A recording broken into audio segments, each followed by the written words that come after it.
Have you ever walked past a dumpster and been like, yo, I wonder what's in that dumpster?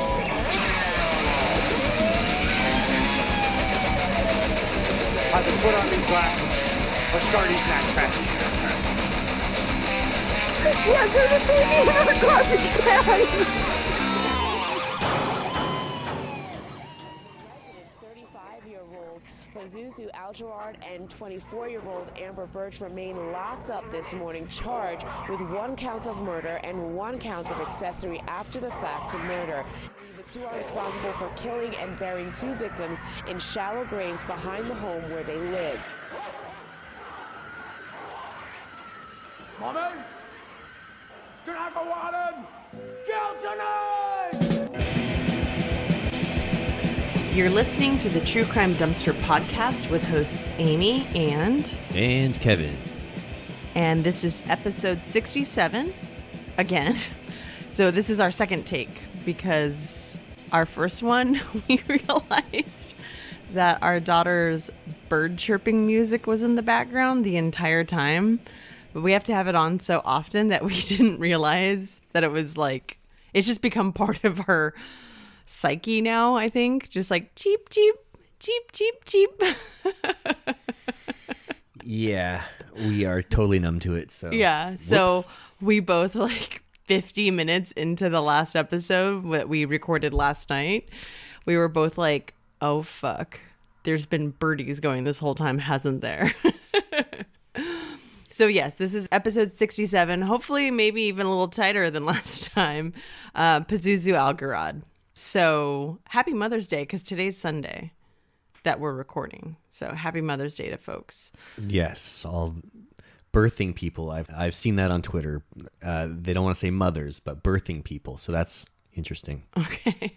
So to all your birthing people out there, happy Mother's Day. Well, that also insinuates that you have to birth someone in order to be a mother. What about like stepmothers and, foster mothers? Pretty exclusive, yeah. Yeah, it's kind of exclusive. I don't know. Just saying.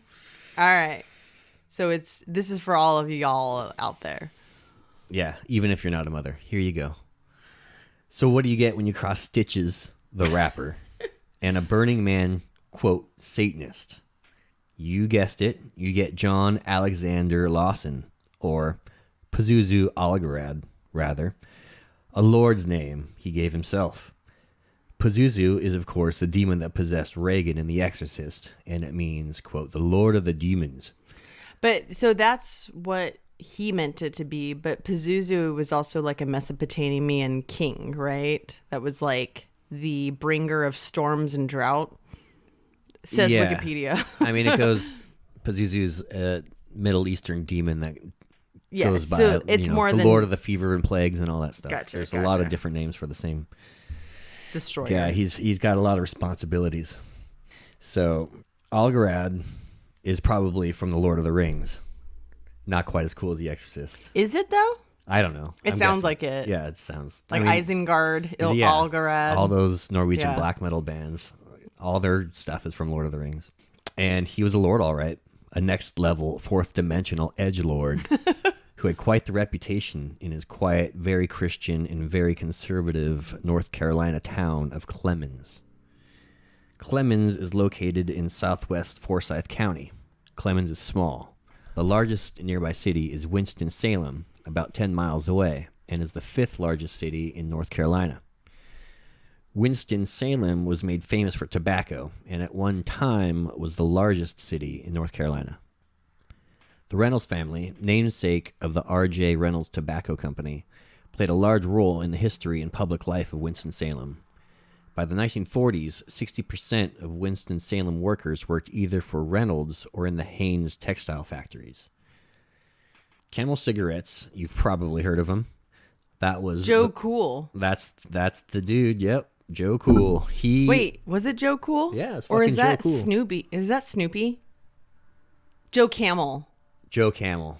Joe Cool with Snoopy with glasses. It's kind of like when with Steve Urkel and Stefan Urkel. That's Joe Cool and Snoopy. Thanks for clarifying. Joe Camel, yeah, very big difference. Yeah. That was part of the Reynolds family jackpot, but they also owned other brands: Winston, Salem, weird, Doral, and Eclipse cigarettes. The Winston-Salem area is still the primary international manufacturing center for Reynolds brands of cigarettes, although employment is down from its peak of nearly 30,000 to under 3,000. A large amount of the manufacturing that went on here has either moved away or dramatically downsized, causing kind of a bust town vibe. And this obviously affects Clemmons, because a lot of people that live there worked at this place. Clemmons is a conservative place, lots of churches and Bibles and all that. And according to the Vice docuseries, The Devil You Know, the people there very much believe in God and the devil. John Alexander Lawson was born in San Francisco on August 12th, 1978. Some people say that Cynthia Lawson was a self-described Satanist. And I don't know. Yeah. I'd have to say probably not. I mean, if you watch the documentary, you see her in episode 5. She's kind of like this ghostly figure in a sense that like she's talked about a lot throughout the documentary, but we never meet her. And she seems like she could be just as like, you know, stereotypically scary as Pazuzu is. But then we meet her at the end and she's just like this nice old lady who basically doesn't remember like a big, or at least claims to not remember a big period of her life. So she's, I don't know. I don't know how. She blocks the bad stuff out, yeah, she says. Yeah. She's a problematic, shadowy figure for me. So I actually think John made up the rumor about his mom being a Satanist when he took on his Pazuzu identity. He also said he was from Iraq and his father was a high priest. Don't know if anyone out there has seen a little movie called The Exorcist, but I'm pretty sure John had. There's a lot of rumors and almost legends about this dude, his mom, and the house. And if you watch The Devil You Know, you'll see how hard it really is to get to the actual facts of John's life. His family ain't talking, the cops aren't talking, and then there's a bunch of sealed documents and details about the case that police seem to not want to be known. It's very mysterious. The family moved to Clemmons when John was young. Cynthia noticed some possible mental health issues early on, schizophrenia and agoraphobia most likely, and got him psychiatric help. But that didn't last long. That shit is expensive, and not sure what her insurance deal was like, but she soon ran out of money, and treatment stopped. John's mental health took a shit pretty soon after. Friends of John said they didn't know really anything about his childhood. He constantly made up stories about himself. He told people he was from Iraq, like I said, and his father was a high priest. John was socially adversarial just for the shock value, it seemed. Well, and then something that I kind of was able to get from the documentary is that, like, yes, he was socially aggressive or whatever you want to say, but that was a learned behavior from growing up in a very hostile environment. I mean, he was called Turd Boy in high school. And I mean, that partially was because of his hygiene, but like he was very much ignored by teachers. He was ridiculed by, you know, his peers. He never moved up in grade level, you know. Every high school has a Turd Boy. And I don't see this happening all over the place. Just saying that. Yeah. I mean, obviously, yes. But like being socially aggressive, it's not like, or what did you say? Adversarial. I just don't, it's not like it comes out of nowhere. That's all I'm saying. Agreed. So how do you piss off your super Christian, ultra conservative town that you live in? Well, in 2002, John changed his name to Pazuzu Illah Algarad after the Assyrian demon, as I mentioned earlier. And Illah is an Arabic term meaning deity or god. He also filed his teeth into points with a Dremel while on a meth binge. He stopped brushing those pointy teeth completely. He bathed maybe once a year, saying, quote, personal hygiene stripped the body of its defenses of warding off infection or illness. Very wise. He tattooed his face all up, shittily I might add, hence the Stitches reference. There were rumors of satanic rituals, animal sacrifice, orgies, and blood drinking. So pretty much every Weregoat song was going on at this house. And he was beginning to turn some heads, needless to say. Well, every little conservative town has a dark, seedy underbelly. Young people with no job, no prospects, no hope. Drugs often destroy these people in these towns for the most part. What are you supposed to do? Join the army? Anyways, these types always seem to find each other. Drugs really do bring people together. So Pazuzu's house was the epitome of Aleister Crowley's do what thou wilt mentality. A lawless safe space where any oogle can do whatever the fuck they want. Pazuzu was a true libertarian. You want to break a bottle over someone's head? Go for it. You want to shoot up any drug in any hole? Fuck yeah. You want to take a shit on the floor? Right this way, sir. You want to fuck one of the 100 dogs that also live at the house? You get the idea. We are talking about Pazuzu's house, right? Not ours. No, this is an Airbnb ad that I made for our house. So has anyone ever seen the show Hoarders? Of course, everyone's seen that fucking show. Imagine one of those houses with pentagrams spray painted on everything, rotting trash, and literal shit everywhere. Tons of dogs, poor guys, and plenty of Halloween-level Hot Topic devil imagery on everything. This was Disneyland for these drugged-out losers. Pazuzu's mom, yes, that's right, Pazuzu's mom, she fucking lived there too. Pazuzu's name was starting to make its way around town. He was kind of getting a Charles Manson-y reputation, and this was attracting more of the town's outcasts to him and his smelly house. And like Charles Manson, Pazuzu had a lot of young, some say attractive ladies around, constantly. He had some sort of sway over these girls, it seemed. People from the Vice documentary said Pazuzu's personality was kind of hypnotizing. He was very manipulative. He could get them to shave off their eyebrows. That takes a lot.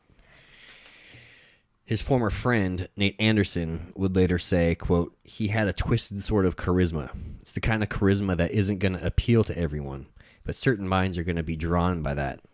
The misfits, the outcasts, people living on the edge, or people who wanted to live on the edge.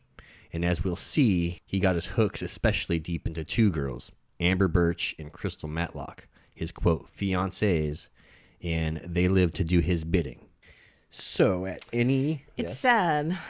I mean, it's sad, and also, like, being an alternative girl, I understand to some degree.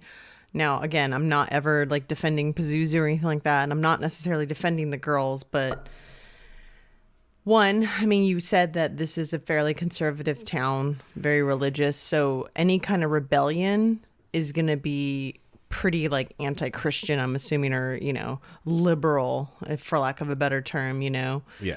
So, one, they were probably looking for ways to be different from everyone else. And two, they were probably looking to piss off their parents. So, I think that that's the initial attraction. Because I know, like, it sounds like he was just this shit-covered Hot Topic edgelord. But at the same time, and he is. Like, no question about that. But, yes. But like, this is a fairly mundane town where there doesn't seem to be a lot happening. You know, either you join the military or you have kids, and there's nothing in between. So if I could definitely see how Pazuzu is almost this, like, attractive in between thing to do. You know, if maybe, like, college isn't in your college didn't work out. So college didn't work out, so I'm gonna go hang out with Pazuzu. Go take a shit at Pazuzu's house on the floor. But again, so I'm just kind of bringing in that outside kind of alternative girl perspective of, like, I could see, even the term hypnotizing, I think, is a little embellishing, you know, but, like, I could definitely see the mystique about him. There's definitely a couple dudes I dated when I was younger, one of which had neck tattoos and knuckle tattoos when I was, like, my first or second year of college, and my parents were like, really, you know. And another dude I dated with, like, huge Liberty spikes. I didn't date either of them very seriously, but I think that part of me was like it was different. Take that, Dad. Like, it's like those are fairly socially unacceptable things even to this day. I mean, tattoos have become less taboo, but, like, you know, the 16 years ago or whatever it was that I dated the dude with neck and knuckle tattoos, like, that was fairly unacceptable, you know? And my parents were not happy with that. So any dude I brought home any dude I brought home after the neck and knuckles dude, they were like, yay, he doesn't have knuckle tattoos. Guess that worked out for me. So at any time at the house, you could find people sacrificing animals, mainly rabbits and birds, blood drinking, doing tons of drugs, black metal blasting at all times, and of course, ritualistic orgies, because everyone knows you can't do anything magically without a good orgy.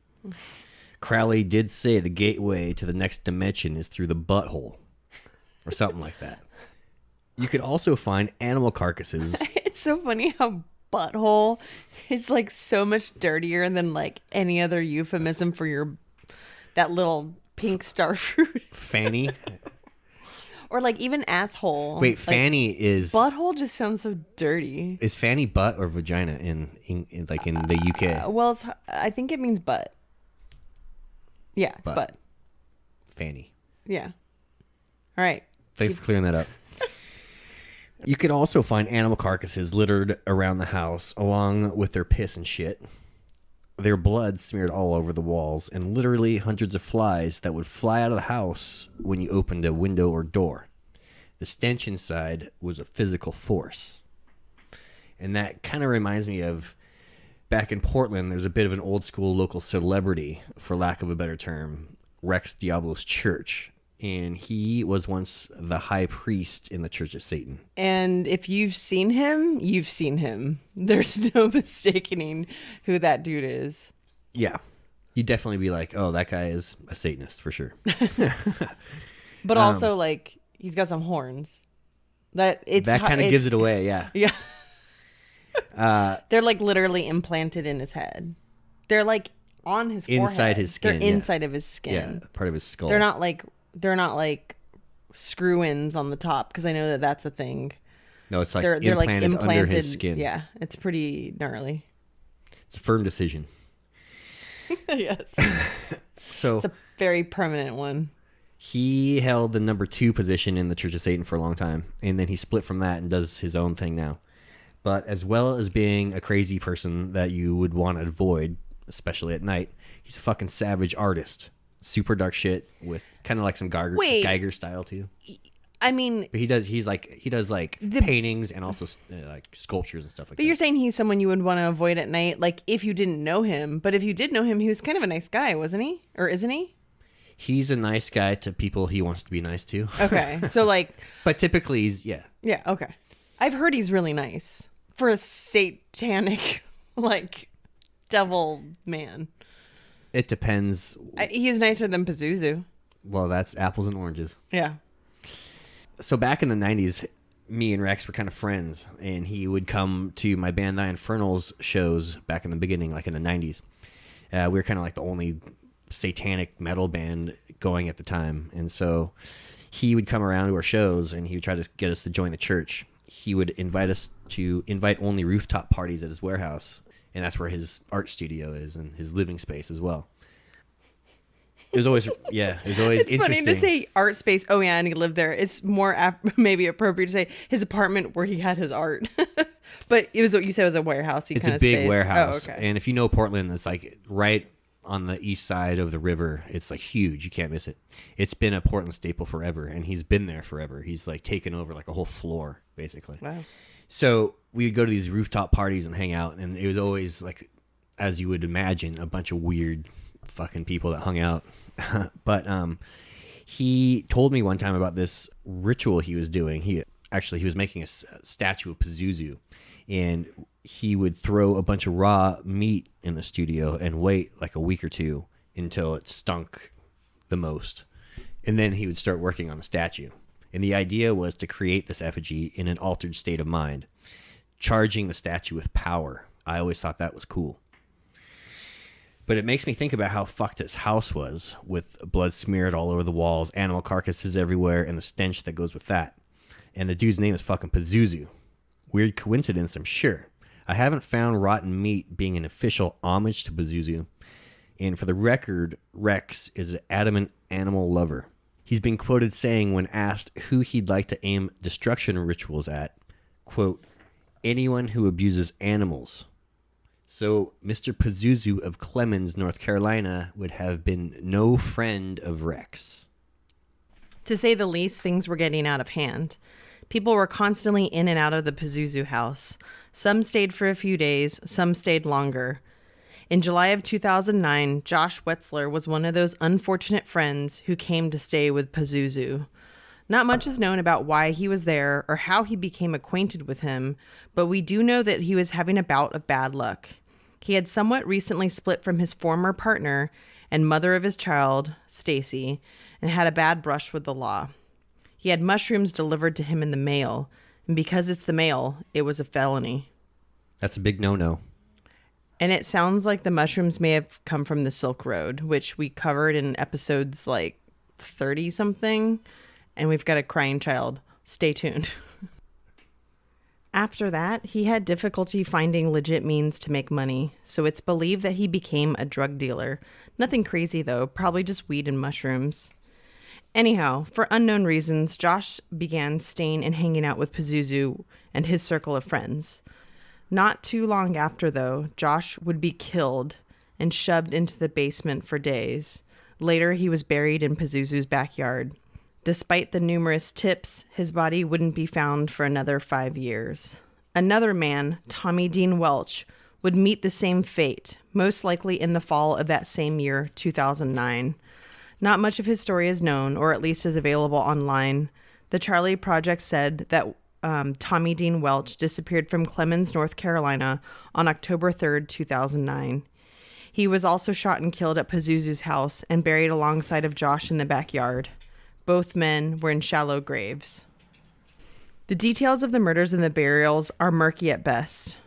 Arrest warrants allege that Pazuzu Algarad killed Joshua in July of 2009 and that Amber helped him bury the body.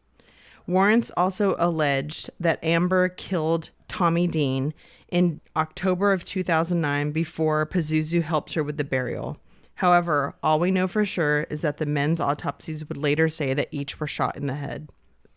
Stacy Carter, Josh Wetzler's former spouse and baby mama, as well as one of the main protagonists of the Vice documentary, thought they had run off with a traveling Renaissance thing. At this point, they were separated but amicable, co-parenting Jared, their son. She heard a rumor that Josh was murdered and buried in Pazuzu's backyard. Also, when his car was found abandoned and he hadn't contacted his son in months, she knew he was dead. There was absolutely no way that he could be alive and not try to contact his son. Must be so weird to like hear some random rumor about like your partner being buried at like the Satan dude's house, you know? Yeah. And then also, like, that's weird, but understanding that there's probably validity to it, because otherwise, where the hell is he, you know? So though she feared that she might sound like a crazy person, she actually did go to the police to report Pazuzu. Apparently, they did go to search his property twice, but not extensively, and there's much more to it than that. But we won't go into that. Stacy figured that this was all they could do to help her and pretty much dropped it from there on. On May 28th, 2010, police were called to the Pazuzu house to break up a disturbance. Pazuzu had his mother in a chokehold and ended up getting charged with assault, a misdemeanor. Pazuzu's mom, she lived at the house while all this shit was going down. She would have had to make her way through all the trash, animal corpses, human shit, and orgies just to go to the liquor store, probably for her son, or to go to work. In court, it came out that she actually witnessed at least one of the murders while she was getting ready for work. So she's getting ready, hears a bunch of bullshit going on, and goes to see what the problem is, finds her son pointing a gun at someone, and then just turns around and continues getting ready. Then, as she's leaving, she hears her son saying something like, quote, "I guess it's time to finish him off." And off to work she went. That part of this whole thing is maybe the most disturbing part, that she could just switch off and go to work. I'm sure Cynthia was terrified of her son, but this is pretty crazy. I'm curious of her mental state. I'm sure it's fucked now, but supposedly she started buying Pazuzu beer when he was like 13, so he'd, quote, calm down. And she put up with Pazuzu's lifestyle so her son wouldn't kill himself. I don't know. Sometimes. So there's one other major thing that Pazuzu was involved in other than the murder of the two men that were buried in his backyard. And I don't want to gloss over it because it seems like that's what police did. So we're just going to talk about it for a little bit. But again, like, not a lot is known about stuff because, as you guys will see later on, Pazuzu's not going to be around for too long. Oh, spoiler alert. Sorry. Jeez. So Pazuzu was charged with accessory after the fact of involuntary manslaughter. The charge was related to the shooting death of Joseph Emmerich Chandler, 30 years old, whose body was found in September of 2010 on a boat ramp at Donaha Park in Yadkin County. There's CCTV footage from a convenience store showing Joseph Chandler getting into a car with a dude named Nicholas Rizzi. Police say that the crime was random, but Joseph's mother thinks otherwise, and she's featured in the Vice documentary as well. Yeah. She thinks her son was targeted by these Satanists, meaning like first degree, right? Premeditated, and murdered as a sacrifice to Satan. The spot where they found Joseph was supposedly near a spot in the woods where these dudes would perform sacrifices and rituals. With all that being said, Pazuzu was not the shooter and was reportedly not even at the scene at the time. Nicholas Rizzi was convicted of involuntary manslaughter for the shooting, which is totally crazy. And he basically was able to argue that he was like target practicing and that he like picked up this dude, and like what the mom says in the documentary is like, yeah, he was target practicing my fucking son. Yeah, I always like to go shooting and just pick up randos at night in the woods. night, yeah. and then take them to go shooting. It's a bad habit of yours. Yeah, I know. It is a bad habit. So apparently, like, and what's crazy too is that I don't think she was invited to go to like the court hearing. You know, like she kept saying that like they left her in the dark, and she kind of found out about it like afterward. It was like an afterthought, like, oh yeah, the two dudes that like were involved with like probably premeditatively killing your son. Yeah, they got off like real like light, you know. She was very upset about it, as anybody would be, you know. So like I said, he was convicted of involuntary manslaughter for the shooting, but Pazuzu, he got charged with accessory after the fact of involuntary manslaughter for lying to police about the whereabouts of Nick Rizzi and for harboring a fugitive as he was hiding out at Pazuzu's manor, eluding police for a short time. And for that, 2 years probation. That's what Pazuzu got. Doesn't seem like enough. While under arrest, the psychiatrist who interviewed Pazuzu said that he had schizophrenia, agoraphobia, and alcoholism, but found him mentally competent to stand trial. And he admitted that he bathed no more than once a year and had not brushed his teeth in years. One thing that was mentioned in the documentary is that had the police either taken Stacy more seriously and or tried harder with their search warrants, there's a really good chance that Joseph Chandler wouldn't have been killed. So a couple more things that happened after the Joseph Chandler shooting was that in August of 2011, Pazuzu pled guilty to misdemeanor charges for assaulting a female and was put on probation for 12 months. That's kind of crazy. On top of his other probation? Yeah, that seems kind of crazy. It seems like, hey, instead of just piling on more years of probation where he's obviously breaking or his parole, you know, his probation, maybe you should put him away for a little bit, you know? And then the next month, on September 22nd, 2011, Pazuzu's girlfriend, Amber, was accused of slapping and attempting to choke Pazuzu's mother. God, another choking attempt on her. Jeez.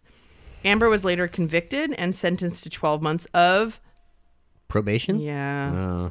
2 months after the conviction, she was charged with assault and battery, alleging that she hit Pazuzu in the face. Who's pressing that charge? Not him. I don't think that she did anything. One guy that we haven't mentioned yet is Matt Flowers. So he was an Iraq War and Airborne Special Forces veteran, as well as Pazuzu's close friend.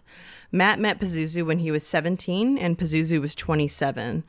Matt was just getting into the occult and other kind of dark, like skull and crossbones kind of things, you know, pretty innocently. Like in the documentary, he drives a hearse and has a bunch of tattoos and stuff and like is into punk music. Plays guitar. Yeah, he plays guitar. So Pazuzu seemed like a cool dude to look up to because remember at this point, you know, he's not a murderer. Well, he's not a murderer at this point. He just has awesome face tattoos and pointy teeth. And poop. And smells like poop. Little did Pazuzu know that Matt would eventually be the reason that he ultimately gets turned in. Matt made at least one anonymous phone call when he heard about the dead bodies in the backyard. However, in early October 2014, Matt finally demanded that the police actually do something about the bodies that were in the backyard. In the documentary, he said that he told police that if they didn't take action, that he would take the matters into his own hands and kill Pazuzu himself. So they finally took him seriously. Boss move, by the way. Yeah, and I believe him. Yeah, no, he was not fucking around. So on October 5th, 2014, authorities executed a search warrant for the third time, I think, at this point, but this time for real, at 2749 Nob Hill Drive in Clemmons. Crews uncovered the skeletal remains of 2 people buried in shallow graves in the backyard. Warrants would later reveal that the 2 men were killed in 2009, just like all the tips, even if they were for Pazuzu, right? All the tips alleged, or all the tips, not even alleged, said that you will find these 2 missing men in this man's backyard. Go look for them. Pazuzu? Yeah, one of the anonymous phone calls was for Pazuzu, so that's why we didn't know. They couldn't they couldn't connect the dots. They're like a satanic guy named Pazuzu. They're like, we have a guy There's that a loves Pazuzu, Satan, but that's probably not the same guy. Face tattoos, pointy teeth, yeah, same. Okay, well, it's probably not that guy. Yeah, apparently there's a lot of those there. Pazuzu, then 35, and Amber, then 24, were both home and were each charged with 1 count of murder and 1 count of accessory after the fact to murder, finally. The next day, Pazuzu and Amber had their first court appearance, both asking for court-appointed attorneys. A third person, Crystal Matlock, then 28, was charged in connection with the death of one person whose body was found at the Clemmons home. Crystal was accused of helping bury the man. Declared uninhabitable, Pazuzu and his mother's home was eventually demolished in April of 2015. The neighborhood celebrated. On May 13th, 2015, Pazuzu was transferred from the Forsyth County Jail to Central Prison in Raleigh for safekeeping.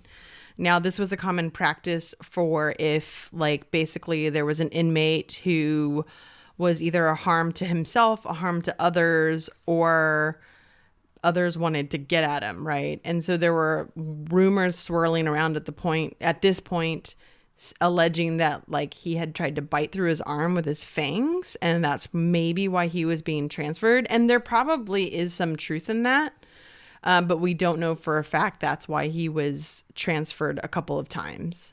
I don't know what transferring him how that would save him from his own teeth. A more secure jail where maybe the prisoners don't know who he is or something. So again, they said that there's 3 reasons for safekeeping, which is a safekeeping transfer, which is security, their security. So maybe, I understand that. Yeah, there's his security, mental health disorders, or medical conditions. So it might be that the Central Prison in Raleigh just had more stuff than the Forsyth County Jail, which I'm sure is true.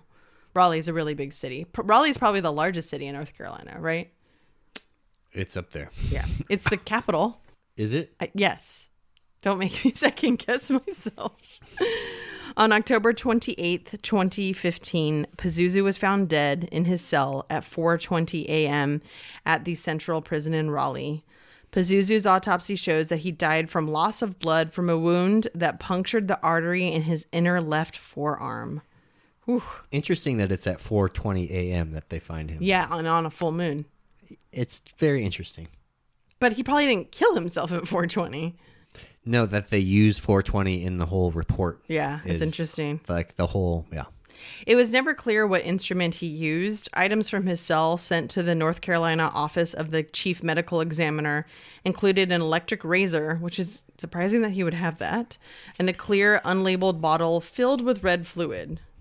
Don't know what that is. Maybe blood? It was probably some sort of cleaner or something. He was he's a neat freak, right? It does not state that he bit into his arm, though, like I said, it was rumored that he did. His death was ruled a suicide, and authorities said that he used something to cut himself, and they never specified. The powers of darkness. That's what he used.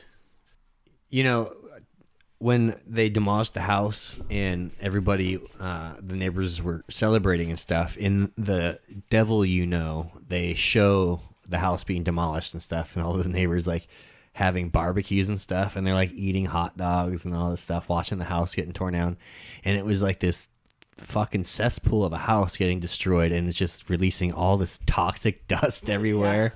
While all these families are like, yay, breathe it in. Hell yeah, brother. Eating hot dogs, eating the Satanic necro dust. Yeah. Yeah. It was amusing. So in an exclusive interview with the Daily Mail UK, Matt Flower said, quote, Pazuzu had always told me he would kill himself if he ended up in jail and couldn't do his rituals each month on the dark moon. He spoke about it in such detail, all the different ways he would do it. Pazuzu filed his teeth down to points with a Dremel tool. He told me he would gnaw his fingers to the bone and stab his arteries with it.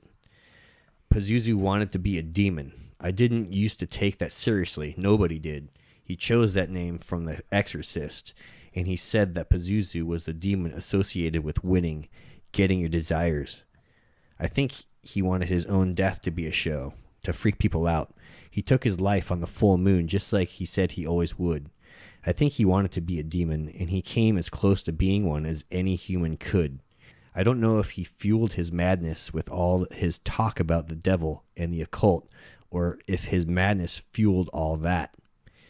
But all the things we never took seriously at the time, I think he came to believe. So on March 9th, 2017, Amber, then 27, pleaded guilty to second-degree murder, armed robbery, and accessory after the fact to murder. She was ordered to serve a minimum of 30 years and 8 months in prison with a maximum sentence of 39 years and 2 months. Forsyth County prosecutors said she used a .22 caliber rifle to shoot Tommy Dean Welch twice as he sat on the couch in the home the two shared at 2749 Nob Hill Drive in Clemmons. Prosecutors also said 3 months before that, her boyfriend Pazuzu used the same rifle to fatally shoot Josh. Investigators alleged the body stayed in the house several weeks before Pazuzu called Amber, who was in South Carolina, to ask her to come and help bury Josh. And when we say ask, we may demand. It's more like Threaten. You're going to come do this. You're going to help us bury this guy, or you're going to be in the hole with him. Yeah. I think was the quote. That's how I like to ask too. A few months later on, June... That's how I ask kids to turn in their assignments. Yeah. I make them dig a hole if they don't. Hi, can you turn in your essay or I will kill you and put you in a hole in my backyard? That's how I ask too. Yeah, totally. That's totally normal. Mm-hmm. Gets results. So a few months later, on June 5th, 2017, Crystal, then 30, pleaded guilty in Forsyth Superior Court to conspiracy to accessory after the fact to first-degree murder. She was accused of helping bury Josh. Crystal was sentenced to a minimum of 3 years and 2 months in prison with a maximum sentence of 4 years and 10 months. Well, that's the case for the most part. Pazuzu got to get away with his crimes by killing himself. Many people call it the coward's way out. And we didn't see a lot of justice in terms of that, but the girls did end up getting some time. A lot of it was time served, and they were basically released after their trials. And people are just kind of left to be in the wake of... pick up the pieces of what Pazuzu had done to them. And so a couple of those people, like Stacey Carter, who very much is the protagonist of the documentary, she was able to own and operate her own, I think it's like a horse therapeutic center in Salisbury, North Carolina, and it's called Heart-Centered Horsemanship. And she's also like a certified yoga instructor and all this stuff. And I do believe that now she is not living in poverty like how she was throughout much of the documentary. It's really sad to watch. So before it was confirmed that her baby daddy was Josh, killed, she wouldn't get his Social Security payments or whatever. Right? Yeah, There's a 5-year lapse. Yeah, and she had no income coming. I wonder if she won that. Yeah, I'm not sure what happened. I hope she did. But so once they found the remains were Josh's, then she started getting a little bit of money, however that works. Yeah, hit from his Social Security, basically for his son. But there was a 5-year period where she said they had to move a ton of times to all these shit places because she just couldn't afford anything. And like her dream was always to like work with horses and help people, and that's exactly what she's doing. So also at the end of the documentary, she gets to meet Pazuzu's mom and have like a little bit of closure. It's weird not, it's interview. Not, if you yeah, want to check it's a that really out. weird It's interview, fucking but strange. like it's something to It's kind of like- mark like a weird dark period. You know, the way she Cynthia Lawson acts and stuff totally reminds me of like the way if you see interviews with like Mark Zuckerberg or Elon Musk, they don't seem human. You know what I mean? They seem like they're just shell shocked. Like Yeah, and like you she said, was just got so much PTSD from Probably, living with yeah. her son Pazuzu, John. Some call him John. yeah, she does at the end. Yeah, That she's just fucked. Like, and she cannot remember the negative times, which she totally shuts that out. Like it's like she's probably got multiple personalities at this point. You know. Just trying to, like you said, compartmentalize those different times in her life. Yeah. And I don't think going in. I mean, this is all you like know. yeah. I don't think she went into the whole thing, you know, straight, you know, fully cocked. Anyways, you know, giving her like schizophrenic son beer when he's he was, 13. yeah. Like, I mean, that is Dark. questionable. I don't know. And the other update is that Matt Flowers, who's kind of like the other protagonist of the film, he either is completing or completed his degree in criminal justice, which seems very fitting, having been Pazuzu's friend. And last November, he got into a nasty motorcycle accident, but is recovering. And you can find his GoFundMe online if you'd like to donate. We will leave the link in our episode notes, but I do highly recommend watching The Devil You Know. Matt Flowers is not in most of the newspaper articles about Pazuzu, but he is probably the number one. Him and Stacy are like the most interviewed people. They basically tell the story of the And he was the driving documentary. force of getting any sort of justice. in this Exactly. case. If it wasn't for him, those two men would probably still be in the backyard unfound. Yeah. And who knows? Who knows how many more people would have been killed. Pazuzu would still be drinking the blood of birds or whatever. Yeah, whatever it is that he does. So, get well soon, Matt. Hopefully that everything works out. Yeah, and really stoked for people who were able to move on with their lives and make something good out of something really terrible. Pazuzu's a real piece of shit. He took a lot of people down with him too. Yeah. So, on that note, you can join our True Crime Dumpster Facebook group. Follow us on Twitter at TC Dumpster and on Instagram at True Crime Dumpster. You can email us at truecrimedumpster@gmail.com. Listen to our show on Apple Podcasts, Stitcher, Podbean, Spotify, YouTube, and many other all platforms. the platforms. We're on them all. We're on them all. So don't forget to rate, review, subscribe, and tell your friends about our podcast. Every review, rating, and referral helps us to get a larger audience. Tune in next time as we continue talking out the trash. Bye.